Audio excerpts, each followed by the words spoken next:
that the reason this fool got elected, and he didn't get elected, he didn't get the majority of the votes. The ignorant people who were part of the Electoral College did not do what the Electoral College was designed to do. The Electoral College was designed by Thomas Jefferson to see to it that no one would be the president who was unfit for the job. By not doing what Thomas Jefferson designed that thing to do, they chose. They didn't elect, they chose a man who is obviously, and there's no way you can deny that he is unfit for the job. If we hadn't had 8 years of a black man in the White House, this backlash wouldn't have been this great. But you can't run for the presidency on the basis of, I have a uterus, therefore I will be a better president than somebody without one. That is totally ridiculous. The possession of a uterus does not guarantee that you will be a better candidate for the presidency of the United States. However, the presence of a brain does. And unfortunately, we traded a uterus for no brain. This guy is really dangerous because he has no knowledge of how to run a government. He has no knowledge of what democracy is like. I love the day he held up the Bible and said, I read the Bible.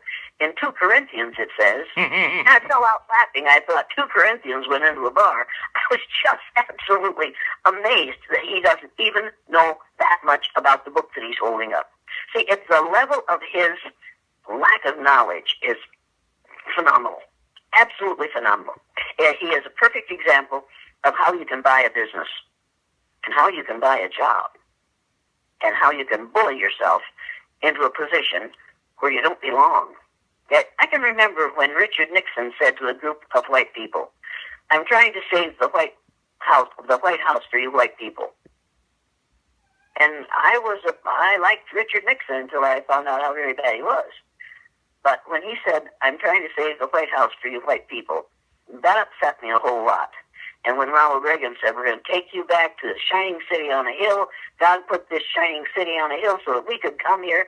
And I thought, yeah, we'll tell that to the bones of people, the natives who are buried underneath that hump of white you've got there. I was really unimpressed with that. And then when he said, the reason we have such high unemployment in this country is because of all the women in the workplace, I knew exactly what women were for him. And this man is doing the same kind of thing when he says to make America great again.